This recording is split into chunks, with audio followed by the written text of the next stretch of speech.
पुणी थरे सक्रिय होइछि मौसुमी। आसंता 24 घंटा मध्य अर्थात 17/6/2025 संध्या सुधा 3टी जिला को ऑरेंज वार्निंग जारी करछि पाणीपाग विभाग।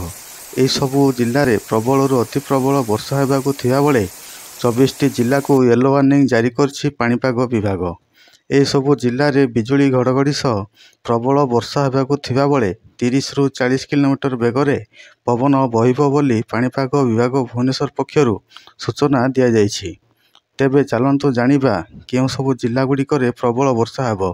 तेबे से सबुर संपूर्ण विवरणी जानिबा पई आम भिडियोटी को शेष पर्यंत देखंतु।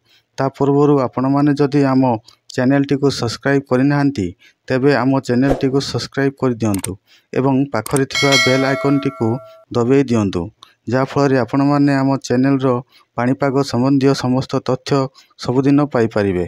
तेबे आगामी 3 दिन मध्य ओडिशा रे किछि जिल्ला रे प्रबल रु अति प्रबल वर्षा हेबार संभावना रही। आज दिनर तापमात्रा कौनसी परिवर्तन देखा मिलिब नाही। आगामी 48 घंटा मध्य दिनर तापमात्रा 2 ରୁ 4 डिग्री पर्यंत ह्रास पाइब। तेबे चलंतु जानिबा केउं सबु जिल्ला गुड़ाकरे आज संध्या सुधा प्रबल रु अति प्रबल वर्षा हेब।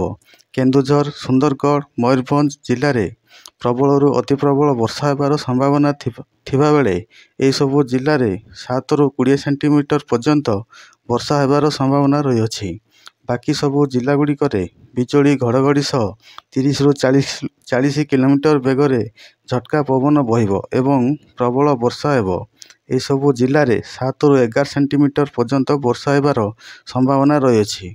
एही सबु जिला गुड़िक हेउछि कोरापुट, कलाहांडी, रायगड़ा, गजपति, नुआपड़ा, बलांगीर, अनुगुल, देवगढ़, संबलपुर, ढेंकानाल, जाजपुर, भद्रक, नयागढ़, पुरी, खोर्धा, जगतसिंहपुर, कटक, केन्द्रापड़ा, सोनपुर, बौद्ध, कंधमाल, गंजाम, बरगढ़, झारसुगुड़ा, बालेश्वर, नवरंगपुर।